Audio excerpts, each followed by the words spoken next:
Oi, eu sou Giana Matiasi, jornalista, e com 15 anos de profissão eu decidi fazer uma transição de carreira. Me tornei empresária com apenas um foco, o meu bem-estar. Antes de começar, eu convido você a fazer algo bem simples. Inspira, segura um pouquinho e solta. Esse é o Respira, um podcast para falar de saúde, saúde física, saúde mental, para falar de bem viver, sem pressa, sem culpa e sem aquelas fórmulas mágicas que na maioria das vezes não funcionam. Hoje eu vou falar de uma situação que é muito complicada, principalmente para as mulheres. Imagine você conviver com uma dor que é silenciosa, que muitas pessoas não entendem e que muitas vezes te tira o direito de poder seguir sua vida normal, porque ela não tem cura, mas tem tratamento. A gente está falando da fibromialgia. Eu tenho aqui à minha frente hoje Juliette Vidal, advogada e que escreveu o livro Fibromialgia, Dor Invisível, Direitos Reais, né não? Muito bem-vinda, Juliette. E quem vai nos falar da fibromialgia do ponto de vista clínico, médico, é a doutora Ana Tereza Moedo, ela que é reumatologista, liderança de reumatologia da Rede Dor Bahia. Doutora, seja muito bem-vinda. Eu vou começar perguntando para a Juliette, porque você convive com a fibromialgia há 5 anos. Como é que ela começou? O que você começou a sentir? Obrigada, Diana, inicialmente pelo espaço. Simplesmente um dia eu acordei sentindo muitas dores, uma dor que eu nunca tinha sentido antes, o que me causou muita estranheza. Senti também algumas coceiras no corpo.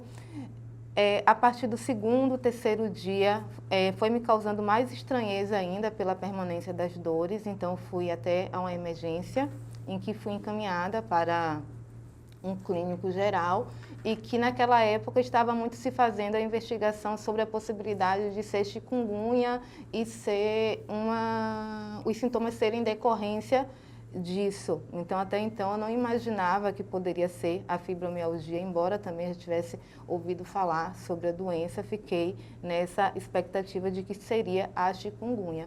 Mas os sintomas iniciais foram de muita dor, a coceira depois de um tempo passou, uma dor generalizada, uma sensibilidade extrema, o meu corpo começou a estranhar quando eu usava roupas com tecido mais pesado, quando eu ia tomar banho, que a água batia no corpo. Até a água Sim. aumentava a sua dor. Principalmente se a água estivesse fria ou então se a água estivesse um pouco mais quente. Então, aumentava bastante a dor. E eu lembro que logo no início eu tive uma insônia muito forte. Cheguei a ficar intoxicada com Zolpidem, porque eu tomava para dormir. E eu cheguei a tomar 3 comprimidos e ainda assim eu não consegui dormir.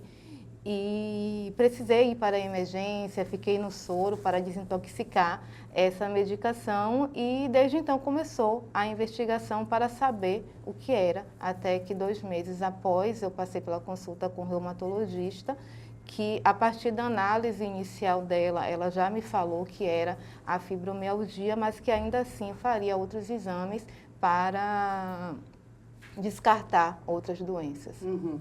De lá para cá, com o diagnóstico da fibromialgia, você ainda sente dores? Qual é a frequência que você sente essas dores? Como é que é o seu dia a dia nesses 5 anos?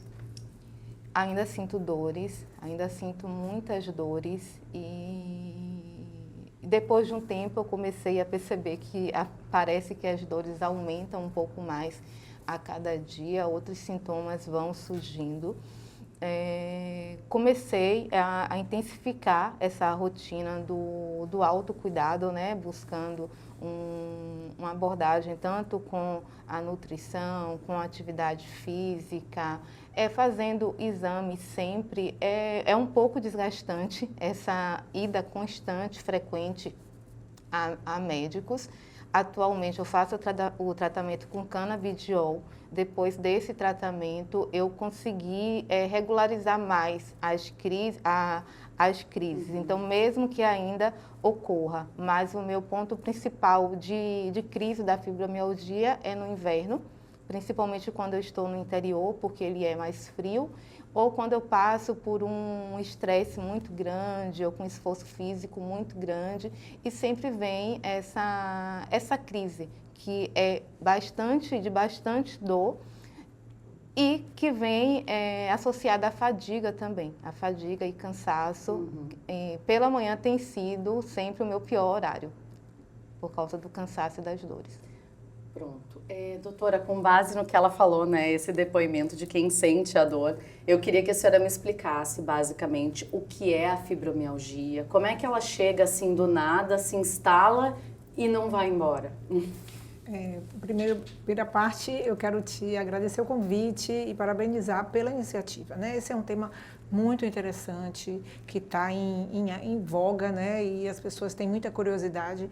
Então, todos os canais que a gente puder usar para poder levar informação para mulheres e homens a respeito da fibromialgia é super válido e muito importante. Depois, eu queria parabenizá-la pelo livro. Eu acho que o livro é um desses canais de informação, do paciente se identificar ou não com a doença, para ajudar nesse diagnóstico que às vezes é muito difícil.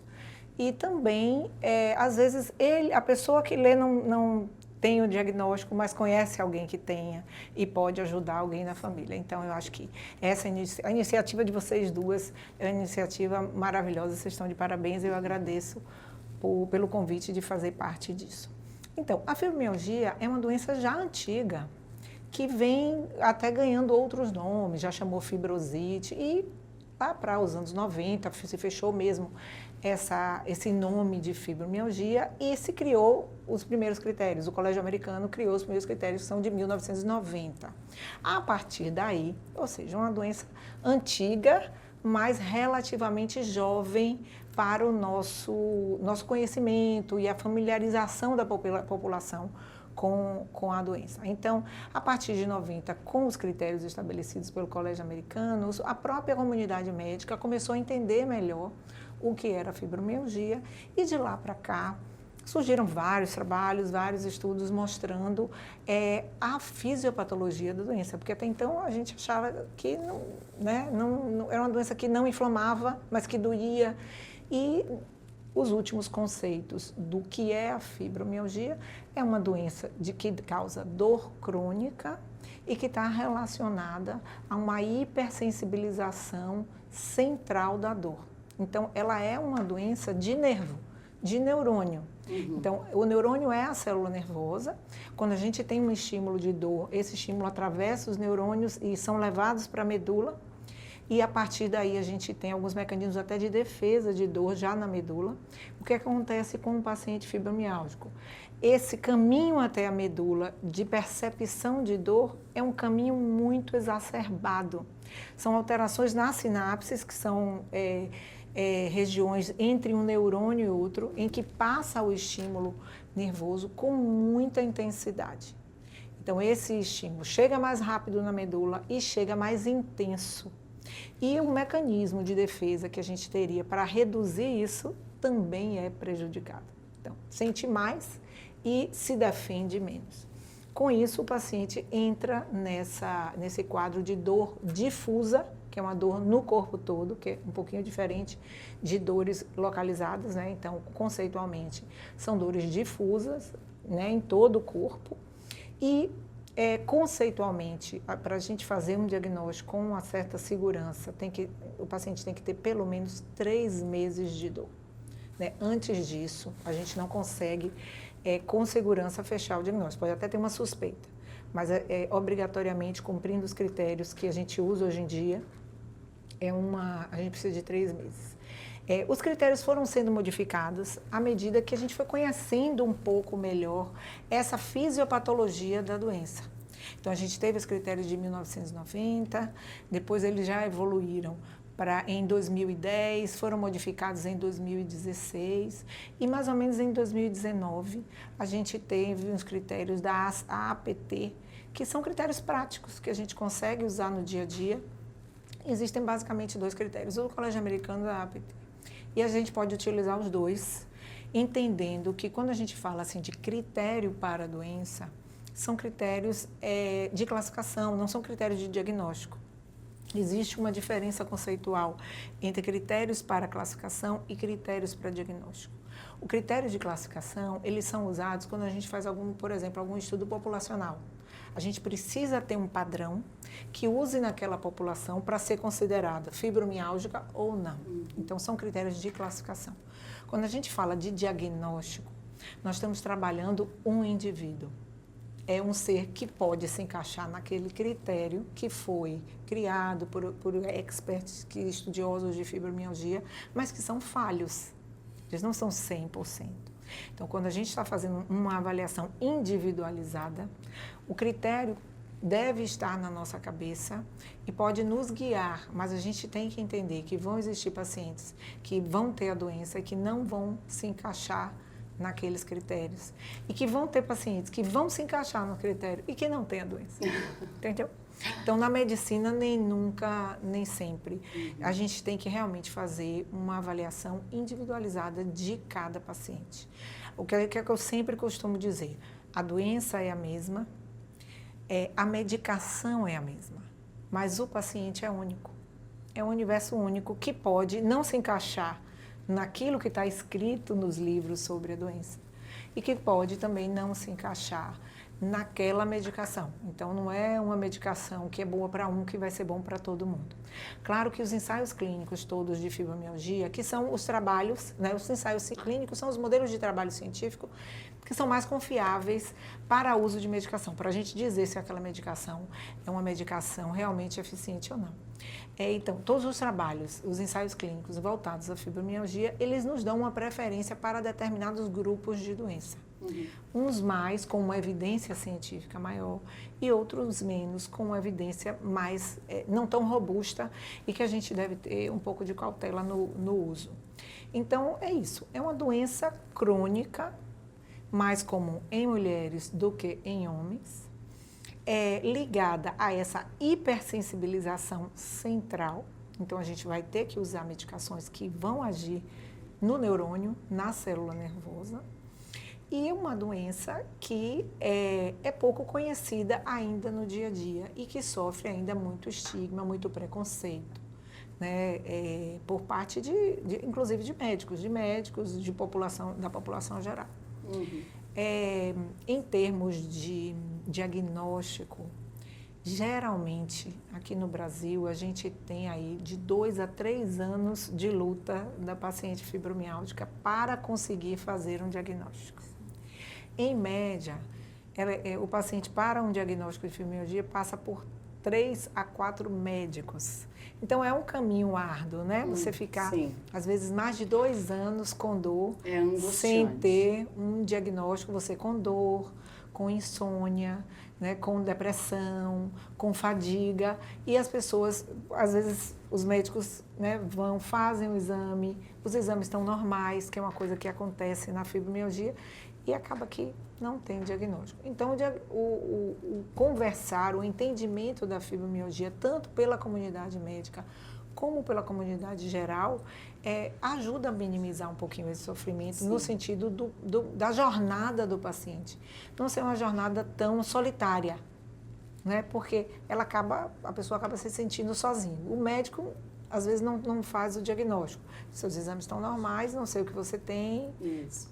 E a própria população também não entende que como é que ela tem fibromialgia e está toda bonitona, está toda arrumada, de batom na boca e tal, entendeu? Então, uma coisa não tem nada a ver com a outra. Essa desmistificação é importante exatamente para melhorar essa jornada do paciente, não só para o diagnóstico, como para o tratamento, como para a busca dos seus direitos. E aí, doutora, falando em tratamento, porque assim, não tem cura. Aí a senhora já disse que tem que tomar medicamentos que vão atuar ali na questão do neurônio, né? Esses medicamentos a pessoa vai ter que tomar por toda a vida. Mesmo assim, ela pode ter crises de dor. Isso vai acontecer ao longo da vida, não tem como se livrar disso? Livrar completamente, não. Porque a fibromialgia, ela se encaixa numa doença crônica. É como se fosse um diabetes e uma hipertensão, né? São doenças crônicas que não têm cura. A gente tem controle das doenças, mas se o paciente diabético comer açúcar, não usar medicação, ou o hipertenso, comer sal, não usar medicação, ele vai descompensar seu diabetes e sua hipertensão.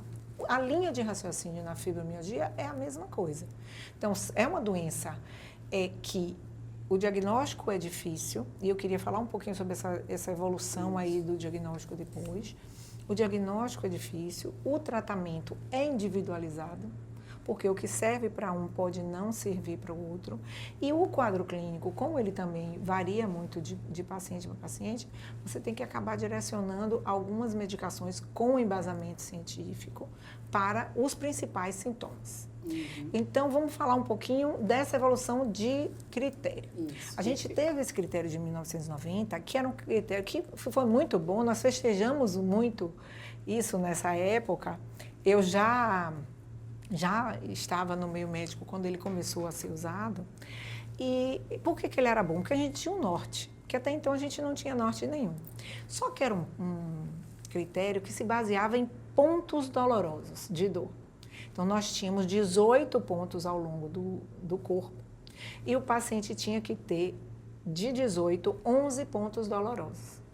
E aí, com o próprio entendimento da fisiopatologia, do entendimento de uma doença que pega todo o corpo, nós entendemos, eu digo a comunidade médica, que o nosso critério não pode ser baseado em um ponto. Ele tem que ser baseado em regiões do corpo. Não é? E é nisso que nós estamos hoje em dia. Então, esse critério de 2019, ele mudou de 18 pontos para 9 regiões. E colocou regiões que não tinham sido contempladas nos critérios originais. Então, hoje nós temos, quais são as 9 principais regiões? Primeiro, a região da cabeça. Depois, os braços, né? Membros superiores, direito e esquerdo, nós já temos 3 regiões. Nós temos a região torácica, tanto anterior quanto posterior. Então, aí nós já temos mais 5 regiões. Nós temos a região abdominal, que é a 6ª região. Temos membro superior direito. Membro inferior também. Inferior direito e inferior esquerdo. E temos região lombar. Então, são 9 regiões que são avaliadas e o paciente, o ideal dentro desse conceito mais novo, é que o paciente tenha pelo menos 6 regiões dolorosas. E essas regiões devem ser avaliadas não com pontos, mas realmente com palpação, mas da região em si. Não é só tocar no lugar e ter dor, ou só estar no lugar e não ter dor, né? É a região que tem que ser levado em consideração. Então, isso foi uma virada de chave do conceito antigo para o conceito mais moderno. Além disso, a gente teve uma outra evolução, que foi levar em consideração sintomas extra-músculo-esquelético. Porque a fibromialgia, eu não sei se vocês sabem, é a causa mais comum de dor músculo-esquelética. Então, ela é muito frequente. Talvez esteja sendo subdiagnosticada em algumas situações. Então, além das dores no corpo, o paciente deve ter associado alguns sintomas extraarticulares e extramusculares, como, por exemplo, fadiga, distúrbio do sono, insônia, e a gente pode ter vários tipos de insônia. Pode ser aquela insônia que a pessoa demora um tempo para dormir, dorme muito tarde, só vai dormir lá para 2 horas da manhã. Ou a gente pode ter aquela pessoa que dorme, mas tem aquele sono superficial. E aí, assim, passa uma borboleta no quarto, já desperta. A pessoa já acorda. E temos ainda aquele despertar precoce, que é o paciente que dorme, mas acorda, tipo 4 da manhã. E não consegue do mais nada dormir. E não consegue mais dormir. Qualquer um desses tipos, ou do início do sono, ou de depois do sono, ou de durante o sono, isso impede que a gente tenha e que a gente realize funções fisiológicas que acontecem no nosso corpo durante o sono. Então, foi-se o tempo que a gente dizia, não, se eu tenho que estudar, eu não vou dormir. Isso é um erro, para a saúde física e mental, porque nós precisamos do sono, né? O sono já é um capítulo à parte, né? Já é outro podcast. Mas então, a fadiga, o distúrbio do sono, o distúrbio de humor, é uma labilidade emocional. Então, na mesma hora que ela está bem, ela fica mais depressiva, fica mais irritadiça, fica mais intolerante. Então, ela se desestabiliza emocionalmente com mais facilidade, né? Sem falar, assim, em alterações cognitivas mesmo. Olha, doutora, eu não estou conseguindo estudar, eu não consigo memorizar. E eu tinha uma memória maravilhosa. Isso tem a ver com as manifestações extramusculoesqueléticas da fibromialgia. É aquela coisa da névoa. O paciente eu estou indo para um lugar, mas não lembro mais o que eu tenho que fazer lá. Dá aquele branco, que é uma coisa que acontece também muito na mulher na menopausa. Então, às vezes, as coisas se misturam. Então, essa névoa, alterações cognitivas, alteração de sono, alteração do humor, a fadiga, tudo isso junto com 3 meses, aí precisamos bater nessa tecla, porque esse critério de 3 meses perdurou, do de 90 para o 2019.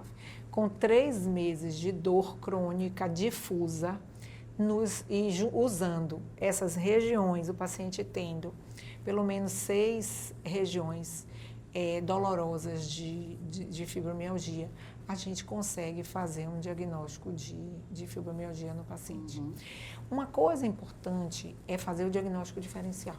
Você viu que a Ju falou o quê? Eu fiz vários exames. Esses exames, infelizmente, não são para diagnóstico de fibromialgia.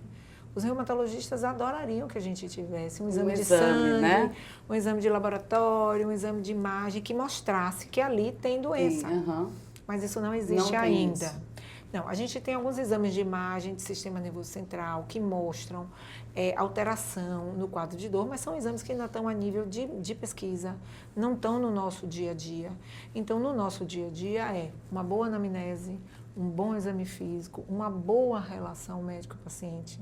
Você precisa entender, o médico precisa entender o que está acontecendo, precisa entender sobre fibromialgia e entender daquele paciente o porquê daquilo. Porque uma coisa você falou assim, a pessoa dorme e amanhece com fibromialgia que vai ser todo sempre. Não é bem assim que acontece. Não é uma coisa que a pessoa dorme e acorda com fibromialgia. A fibromialgia não vem à toa. Ela ainda não tem uma fisiopatologia completamente esclarecida e não tem uma etiologia definida. Isso quer dizer o quê? A gente não sabe o que está causando fibromialgia. A gente sabe de vários fatores que podem fazer ela florescer. Então, a gente diz que é multifatorial, mas não existe, assim, por exemplo, uma bactéria ou um anticorpo que agrida o organismo de uma forma que cause os sintomas da fibromialgia, como acontece em outras doenças reumáticas, como, por exemplo, o lúpus eritematoso sistêmico, que a gente tem um anticorpo que agride o rim e causa insuficiência renal, por exemplo. No caso da artrite reumatoide, a gente tem anticorpos que agridem as articulações e causam inflamação na junta. A fibromialgia, a gente não tem isso, né? A gente sabe que existe um componente genético. E por que a gente sabe que existe um componente genético? Porque a gente tem trabalhos científicos que mostraram que genes, né, univitelinos que têm a genética parecida, quando um tem, a chance do outro ter é maior. Que quando nós temos mães com fibromialgia, a chance daquele filho ou filha ter mais filhas, né, terem fibromialgia é 8 vezes maior do que a população normal. Então, tem um componente genético. A gente ainda não sabe exatamente qual, porque seria bom, porque numa medicina de futuro, em que a gente possa mexer com o genoma, a gente pode trabalhar isso aí. Mas existe um componente genético. Mas não temos dúvida que existe um componente ambiental. Esse componente ambiental é tão importante ou mais importante para o desenvolvimento da fibromialgia. Porque tem a ver com, primeiro, história de vida do paciente. Então, geralmente, quem tem fibromialgia sabe exatamente o que causou a doença, o que desencadeou, qual foi o evento emocional, traumático, que ela passou por um determinado momento e, a partir daí, ela iniciou um quadro de dor que começou geralmente insidiosa e foi aumentando e tal. Então, não é uma coisa do dia para a noite. Metade dos pacientes, nós médicos, conseguimos detectar. Então, 50% a gente consegue saber. Foi depois de um acidente de carro, ou foi depois de uma separação. Quer dizer, uma questão que gera um trauma muito grande. E entender também que não necessariamente tem que ser uma coisa ruim. Nós temos casos de fibromialgia de pacientes que desenvolveram fibromialgia com um processo que, pelo menos para a maioria das pessoas, é considerado bom. Por exemplo, uma promoção no trabalho, né? Uma gravidez, que é uma coisa nova, né? Principalmente as primeiras, né? A primeira gravidez é uma coisa muito nova. Então, qualquer estímulo social, emocional, que atinja aquela pessoa, pode servir de gatilho, mas ele não é único. Sim. Okay? É uma ele não coisa é a mais. Ele é um conjunto num indivíduo que já tem uma predisposição genética. Então, além da predisposição genética, além da história de vida, que isso aí é que nem impressão digital, cada um vai ter a sua e vai absorver aquela história também de forma individualizada, não é? Porque o que é que a gente vê? O paciente A perdeu a mãe, o paciente B perdeu a mãe. O A desenvolveu fibromialgia, o B não desenvolveu. Por quê? Encarou de formas diferentes. Tinha uma estrutura emocional e psicológica diferente para absorver aquele trauma ou aquela situação traumática, né? Então, por isso, assim, é uma doença muito fluida e é uma doença muito individualizada. Não tem fórmula de bolo. O que é ruim para um pode não ser tão ruim para outro, né? Tem coisas piores. Então, nós temos a genética, nós temos a história de vida e a forma de como essa história de vida é vivenciada, não é? E temos um perfil de personalidade. Então, as pacientes que têm fibromialgia, na sua grande maioria, têm um perfil muito claro que a gente consegue detectar já na primeira anamnese, que é o quê? Geralmente são mulheres, como você falou, são mulheres, é uma doença mais frequente nas mulheres. A gente não sabe bem o porquê. Existe uma teoria, obviamente, de que o componente hormonal influencia, porque é uma grande diferença, né? Nós temos estrógeno, eles têm mais testosterona. Então, as mulheres são de Marte e os homens são de Vênus. Ao contrário, as mulheres são de Vênus e os homens são de Marte. Então, nós somos diferentes. Então, isso com certeza, essa diferença hormonal com certeza influencia. Mas geralmente são mulheres que se cobram muito, são muito perfeccionistas, são muito detalhistas. São geralmente pessoas que não gostam muito do novo. Elas não arriscam muito, porque elas consideram, às vezes, o novo, o mundo, as novidades, as coisas diferentes, como ameaçadoras. E isso dá uma fragilidade e uma instabilidade emocional. Coloca o corpo em alerta, né? Então, assim, é aquela pessoa que gosta de sempre fazer a mesma coisa, do mesmo jeito, com as mesmas pessoas, porque ali ela criou aquele mundinho que protege ela do novo e do inesperado, que às vezes o inesperado é muito amedrontador, né? As pessoas sentem muito essa coisa do novo, o que eu vou fazer, como eu vou reagir, né? Então, esse é um perfil do paciente com fibromialgia e a gente precisa entender isso para poder colocar essas questões para o paciente e mostrar para ele ou para ela o quão importante é um processo terapêutico, né? É a terapia, no caso da fibromialgia, o tipo de terapia, de psicoterapia que tem melhores resultados, com melhor comprovação científica, é a terapia cognitivo-comportamental. TCC, né? TCC, TCC, que é uma terapia em que valoriza muito os pontos positivos, né, do indivíduo. Ele é um tipo de terapia que é muito mais estimulante, mais interativo, né, e coloca o paciente muito mais assim, numa posição de olhar para frente e superar os obstáculos né, de uma forma mais prática. Então, talvez por isso ele seja mais efetivo nos pacientes com fibromialgia. Deixa eu aproveitar então, porque a gente ouvindo a doutora Ana Tereza falando, a gente vê a complexidade que é essa doença. Eu não sabia nem um décimo, sabia que fibromialgia causava muita dor, que atingia principalmente as mulheres, mas eu nunca tinha, né, tido uma imersão assim. Diante disso, várias coisas me vêm na cabeça, né? A questão do diagnóstico, por exemplo. A gente sabe que o diagnóstico, ele vai ser, como a doutora explicou, precisa de 3 meses, precisa de ter um profissional, né, que esteja ciente de como é essa doença para poder fazer esse diagnóstico preciso. E isso envolve, muitas vezes, também custos. Uma terapia como a cognitiva comportamental, né? Isso tudo é incrível e que bom se todo mundo tivesse acesso a isso, mas a gente sabe que muitas vezes não tem, na maioria das vezes não tem. Aí você se descobre com essa doença, mais ou menos no mesmo período que você começa a estudar direito, e aí você resolve então unir as duas coisas, né? O que te fez sofrer com o conhecimento, e você resolveu transformar isso em ajuda para outras mulheres.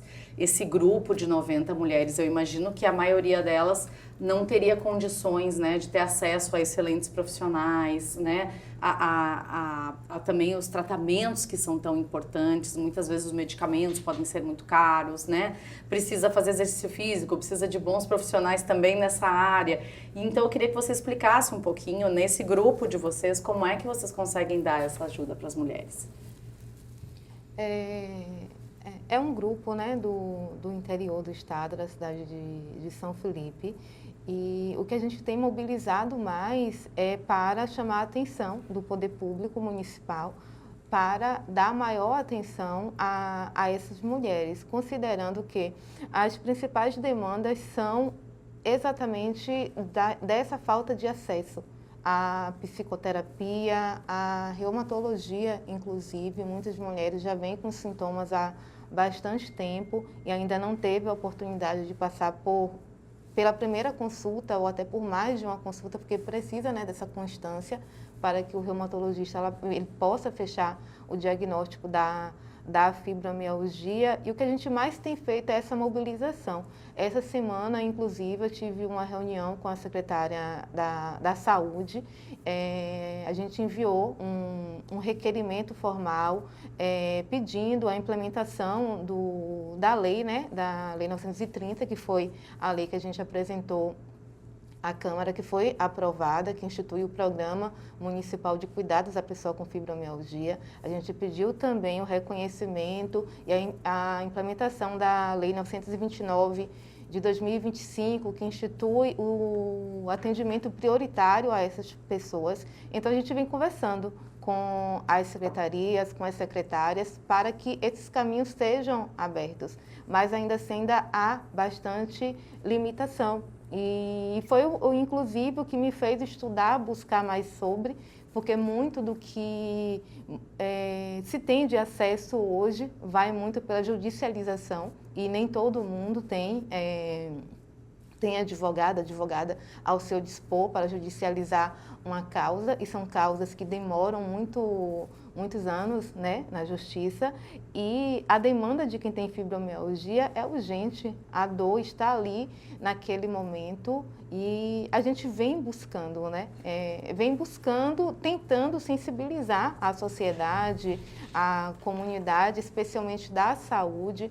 Essa semana eu solicitei que caso não haja possibilidade de um tratamento terapêutico individualizado para cada pessoa com fibromialgia do município, que pelo menos se faça um grupo terapêutico para que essas mulheres ou outras pessoas também possam compartilhar as suas experiências sobre. E eu entendo que esse grupo terapêutico ele é muito importante, porque logo quando eu fui diagnosticada, eu participei de um grupo terapêutico a nível de Brasil.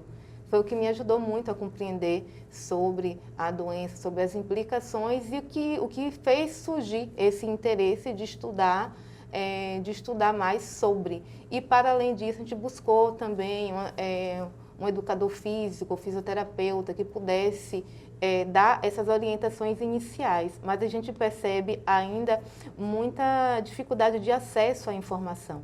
da pessoa saber o que é a fibromialgia, da pessoa ter a paciência de que precisa desse acompanhamento médico, que o diagnóstico não é fechado ali naquele mesmo momento, da pessoa ir em busca disso. E quando a gente fala isso a nível de uma cidade do interior que é regida pelo SUS, a gente está falando de muito acesso limitado. Uhum. E aí, me conta sobre esse livro, né? O que tem nele, o que você escreveu aqui? Então, esse livro surgiu, né? Eu já conhecia a fibromialgia na minha atuação como pesquisadora e assessora acadêmica. Já tive a oportunidade de orientar alguns alunos que estudavam sobre a fibromialgia. Então, logo quando eu recebi a primeira avaliação, que ainda foi pelo UCD Pontes, né? Que foram dos 18, 17 estavam ativos, então eu já conhecia sobre, não suspeitava de forma alguma que era fibromialgia. E quando a médica falou, é fibromialgia, eu precisei ir para casa chorar, porque eu já conhecia a doença e de todas aquelas doenças que a gente elenca na vida, e eu não quero ter de forma alguma, a fibromialgia estava ali, entre elas. Mas ainda assim, depois de ter passado esse susto de precisar lidar com a aceitação, eu precisava então passar para os meus amigos e meus familiares que a partir de então eu teria alguma limitação. Então eu comecei a fazer mensagens, né, no WhatsApp, informativas, pensando essa coisa do controle, do ser perfeccionista, foi algo que eu sempre tive. Então, até para repassar para as pessoas sobre a fibromialgia, eu já fiz dessa forma. Pensando, tal pessoa vai me perguntar isso, então já vou antecipar aqui nessa mensagem geral e vão me perguntar aquilo. E eu fui fazendo isso. E quando eu tinha a oportunidade de estar presencialmente com as pessoas, eu pegava um vídeo bastante explicativo, pedia para assistir o vídeo e depois sentava ali e retirava todas as dúvidas. Foi o que me ajudou a lidar melhor com a doença nas minhas relações interpessoais, porque meus familiares, meus amigos conheceram sobre, então, digamos que nesse meio eu não fui vítima de preconceito, de estigma, embora tenha sofrido bastante em outras situações. Então, continuei com essa sequência de estudos e nesse grupo terapêutico que era de uma universidade, a gente sempre, nas terapias, a gente levava um ensaio clínico, uma revisão sistemática e a gente ia estudando sobre a fibromialgia, porque a nossa intenção era compreender o que era a doença, como é que ela agia no corpo, aceitar que a doença também não tinha cura, porque durante 2 anos o meu foco no estudo era de descobrir se realmente teria cura ou não. Eu aceitei inicialmente a doença, mas ainda com a esperança de que eu seria curada. Isso ia acabar. Isso. Mas depois de tanto estudo, eu realmente fui entender que a doença não tinha cura e o que ocasionou uma piora muito maior, porque eu estava conseguindo estabilizar mais, mas eu acho que essa aceitação, ela veio de forma racional, mas o meu corpo não reagiu bem. Foi no final de 2021 que eu tive uma piora muito grande do meu estado de saúde, de não conseguir levantar da cama. Eu precisava de pessoas para me dar banho, por exemplo, e eu acredito que pode ter tido alguma relação. Então, continuei estudando sobre, estava já fazendo o mestrado em Direito, então toda a oportunidade que eu tinha de escrever sobre a fibromialgia, eu escrevia. E porque eu sempre gostei de escrever também, porque eu já atuava, né, como pesquisadora, minha formação inicial em História, aí eu fui professora da Educação Básica, depois do ensino superior, sempre participava de congressos, publicava artigos, dava palestras, então eu comecei a escrever mais sobre a fibromialgia, passou a ter mais sentido falar sobre, porque era algo que eu buscava tanto para mim como para as outras pessoas. A partir do momento que eu comecei a ter acesso a outras pessoas com fibromialgia, a minha sensibilidade aumentou. porque eu consegui perceber que o fator classe, o fator raça, o fator geográfico limitava cada vez mais os acessos. E eu entendo que é uma doença, sim, que não tem cura, é uma doença que tem tratamento, e se a gente tiver o tratamento adequado, a gente consegue ter maior qualidade de vida. Mas a gente não pode equiparar a nossa dor se a gente está em determinada condição social, em determinado lugar, e aquela outra pessoa não está. Aí foi que veio essa sensibilidade para a mobilização social. Então, esse livro é resultado de tudo isso. Depois que eu fui convidada para participar desse grupo de mulheres, né, inicialmente mulheres com fibromialgia, hoje nós já temos alguns homens no grupo também. O nome do grupo, Unidas Somos Mais Fortes, de São Felipe. A gente teve a oportunidade, eu estive em São Felipe, conversei com essas mulheres, busquei entender quais eram as principais demandas, e as principais demandas eram de conhecimento. O que é essa doença, de onde vem, e por que eu sinto dor e eu não consigo me aposentar, e por que eu sinto dor e eu tenho que toda vez ir ao médico e o médico não me dá atestado e descontam do meu salário aquele dia que eu faltei. Aí vieram todas essas demandas.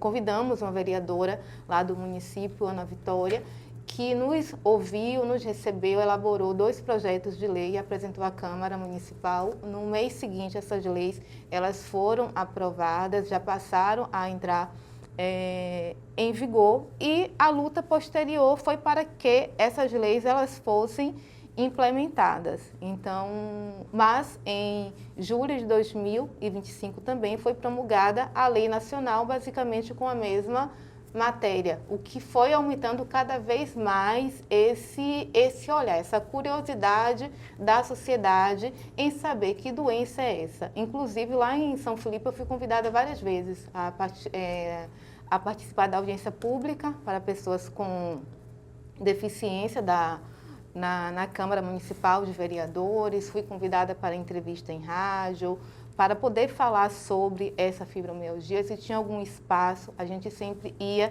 e falava. Então, quanto mais eu falava, quanto mais eu levava sobre, eu decidi que chegou o momento de tudo isso aqui virar um livro, já que eu já estava acostumada a escrever sobre.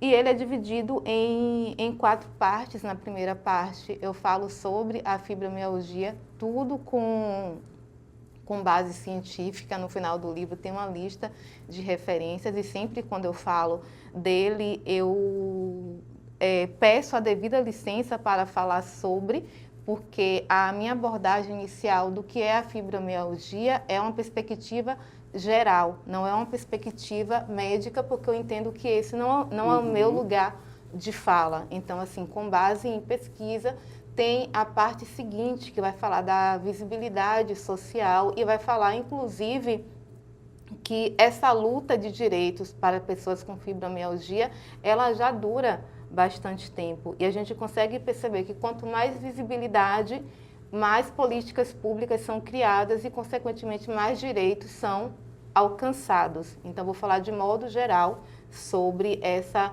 visibilidade, sobre o cordão girassol, sobre a carteirinha de prioridade, de que forma esse reconhecimento ele vem evoluindo no decorrer dos anos. A parte 3, ela é mais específica do direito, vai falar sobre quais são os direitos da pessoa com fibromialgia, os direitos previdenciários, os direitos trabalhistas, os direitos médicos e da saúde, bem como outros direitos que as pessoas procuram saber sempre. Mas se eu tiver fibromialgia, eu tenho direito a comprar um carro com desconto, eu tenho isenção de imposto, a gente vai explicando também, e sempre com o devido cuidado. A fibromialgia hoje ela não é considerada deficiência. Há uma lei recente que fala sobre a possibilidade de equiparação.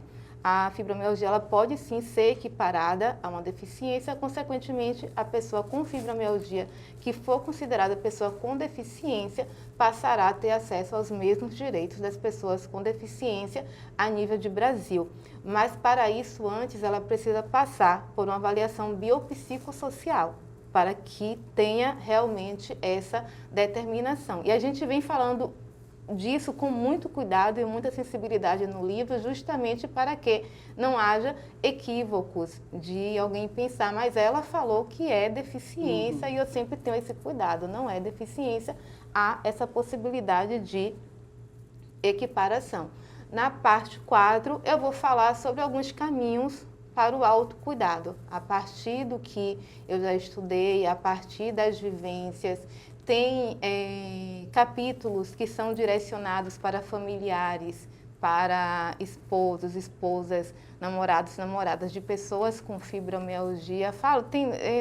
Levando essa sensibilidade, porque amar uma pessoa com fibromialgia hoje exige bastante dessa pessoa que ama. Então, compreender sobre é muito importante para que tanto a vida da pessoa seja leve como a vida de quem tem a fibromialgia também.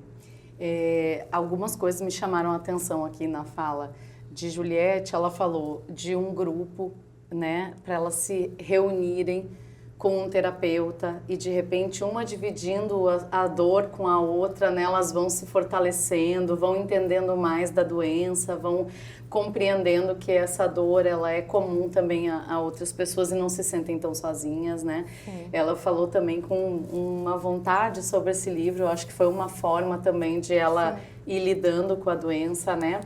E falou de autocuidado. Então, doutor, eu acho que são coisas muito importantes. A senhora já falou um pouquinho, mas eu queria que a senhora dissesse um pouco, explicasse um pouco melhor de uma pessoa que se descobre com a fibromialgia.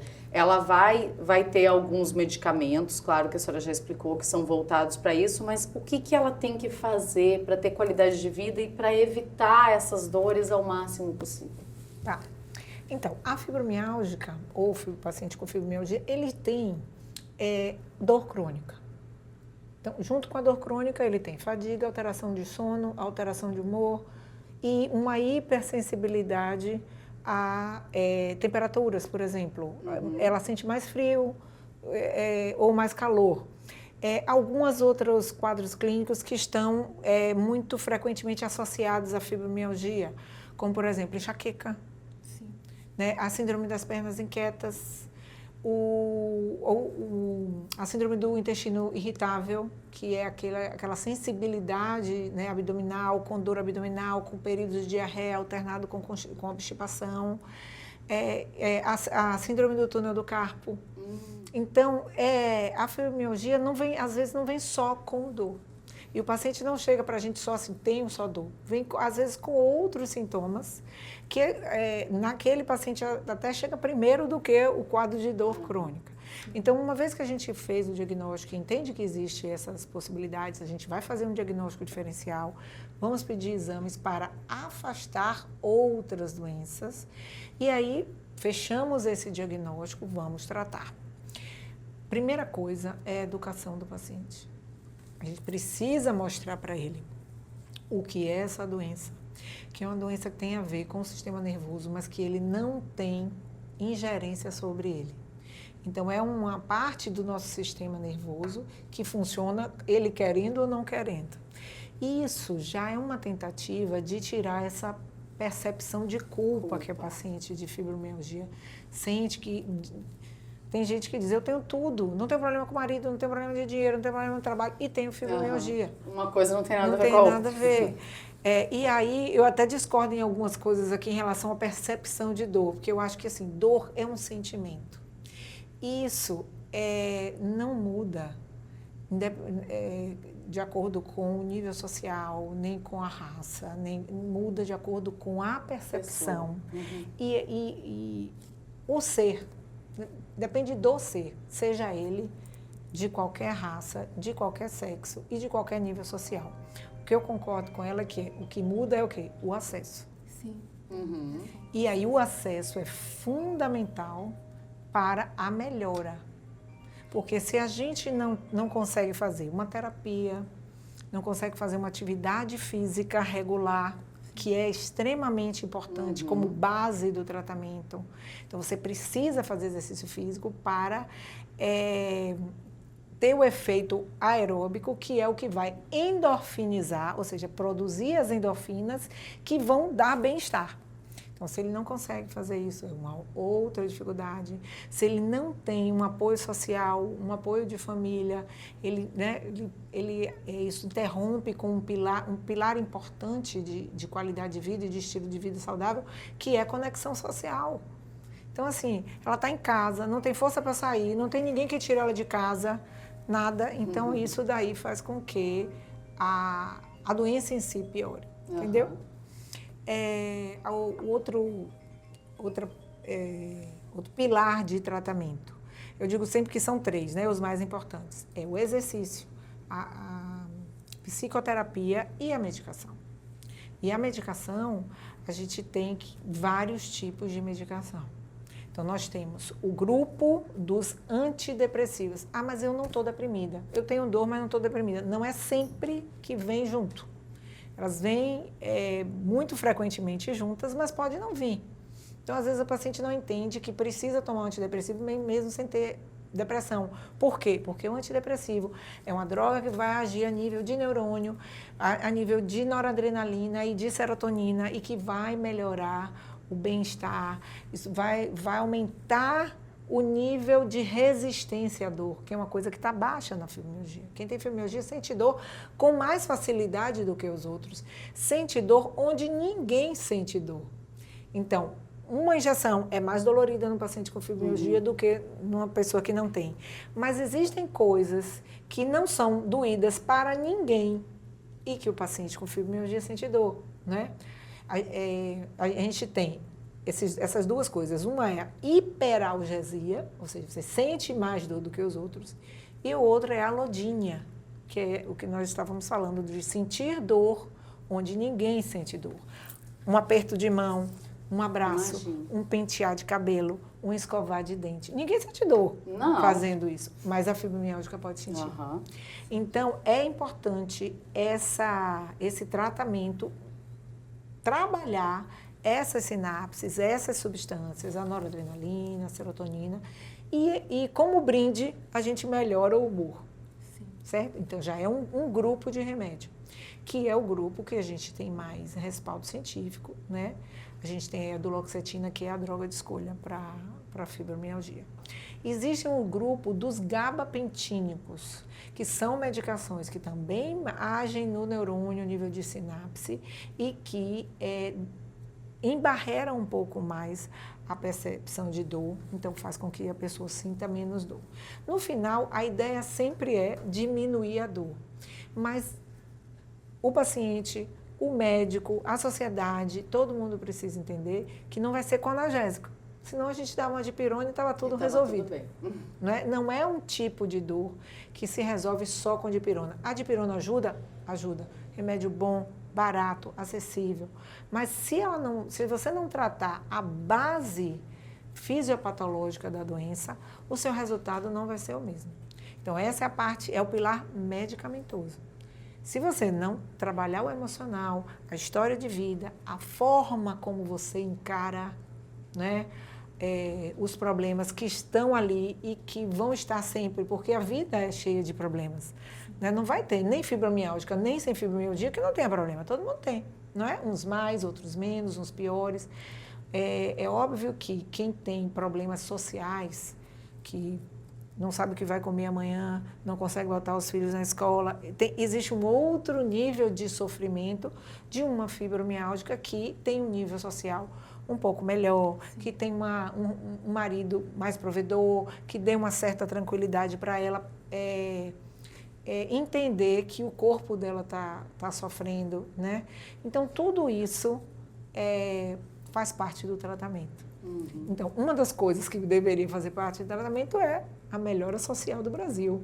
Pois é. Né? A melhora social do Brasil. A gente precisa melhorar o nosso país em acesso a reumatologistas, em acesso a medicações, em acesso à informação. Então, isso é uma forma de tratamento. Então, o médico tem que fazer sua parte, que é o quê? Educar o paciente e esclarecer esses pontos importantes dos pilares do tratamento da fibromialgia. Esses dois grupos, que são os antidepressivos e os gabapentínicos, que aí é a pregabalina, a gabapentina são os principais e os que têm melhor evidência científica. Canabidiol, muito controverso. Alguns trabalhos mostram que melhora no sentido de melhorar o sono, diminuir a ansiedade, mas não está longe ainda de ser uma droga de primeira escolha para fibromialgia. Aí ela vai dizer assim, mas para mim foi o melhor. Ótimo. O tratamento é individualizado. Como a senhora diz, né? Cada caso é um caso. É cada Cinderela com seu sapatinho. Né? Então, cabe ao reumatologista encontrar o sapatinho daquela Cinderela. Eu tenho pacientes que o sapatinho é só exercício físico, que hoje não usam medicação. Olha só. E que até já saíram da terapia e que hoje, estão só com conseguindo exercício ter uma físico, vida... tem uma vida funcional. O que a gente quer é que a fibromialgia seja funcional. Que ela consiga ter uma vida como vida. Qualquer pessoa, né? Ela poder trabalhar, estudar, trabalhar, casar se ela quiser, ter filho se quiser, normal, viajar. Né? Isso. Ah, mas eu vou ter dor? Eventualmente, você vai ter dor, pode ter dor, sem dúvida. Principalmente se você tiver problemas. E quem é que não tem problema? Todo mundo. Então, em algum momento Mas tem que vai trabalhar aparecer. o quê? A lente dos óculos. É como esses problemas vão ser... Como você vai enfrentar vão eles, ser né? enfrentados, né? E como você vai resolver esses problemas. Isso é uma coisa que a terapia vai ajudar. Perfeito. E o conhecimento. Doutora, muito obrigada por ter nos trazido, né, tantos esclarecimentos acerca dessa doença que ainda, mesmo sendo antiga, ainda é tão pouco conhecida pela maior parte das pessoas. Juliette, alguma coisa que você queira complementar? Eu novamente agradeço, né, pelo espaço e eu reforço sobre essa educação do paciente. Depois de muito tempo, eu percebi que associando o cuidado com a atividade física, com a terapia, com a alimentação, eu consigo hoje ter melhor qualidade de vida com a expectativa de não fazer mais o tratamento medicamentoso com tanta constância, que é algo que a gente também já está conseguindo reduzir. Então, é muito importante essas frentes, né? Esse acompanhamento multidisciplinar, que é algo que, para mim, tem surtido certo efeito. Isso mesmo. Educação, informação, empatia. Gente, se esse episódio fez sentido para você, se você conhece alguém que tem fibromialgia, se você conhece pessoas que você acha importante mandar esse podcast, envia para que todo mundo assista. A gente precisa cada vez mais, né, disseminar essas informações e ajudar principalmente as pessoas que sofrem, né, nesse caso com a fibromialgia. Então, um abraço, cuide bem. Como é que está a sua respiração agora? Dê aquela paradinha, para respirar, para olhar a paisagem, para melhorar um pouquinho a cabeça e até o nosso próximo episódio.